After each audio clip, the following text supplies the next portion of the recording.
All right, Netta, the Pulitzer Center is doing a report on food insecurity. So I'd like you to tell me, you are the head of Sun, right? Can you That's tell me correct. just in like 2 sentences what Sun is? Sure. Sun is an organization that we've created in the school, and possibly it's going to spread out even further to help raise awareness both on this front about education problems that are going on worldwide, as well as raise funds so that we can send them and help education. Okay, so a lot of the countries that have problems with education and stuff, Yeah. how do you think that food insecurity, which is like not having enough like food in to like Right. last for a while, contributes to education? Well, I think it's a big issue because a lot of the children, the reason that they can't go to school, even if there might be a school there, is because they have to go farming or they have to go hunting or they have to do something for the family to get their food. And the fact that they have food insecurities means that they don't have a meal on the table when they get home and they need to go and they can't waste that time to go to school.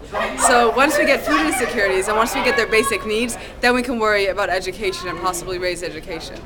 All right. Also, you're from Iran, or your family is. Yeah. So you've been there a lot. Uh-huh. How is the situation with like food in like the United States Right. compared to how it is there? Is it accessible? Is there any problems?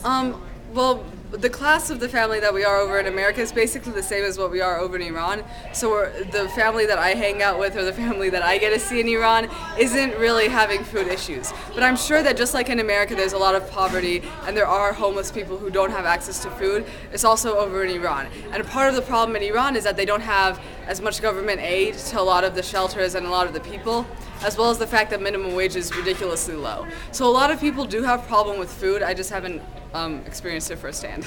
All right. So do you think this is a problem that kids in the United States don't know about that we should learn more about?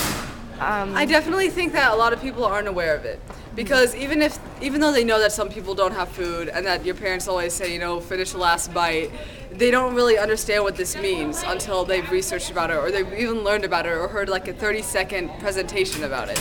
So I think that definitely raising awareness will help us do something because kids who might be interested don't even know if they're interested yet because they don't know there's a problem.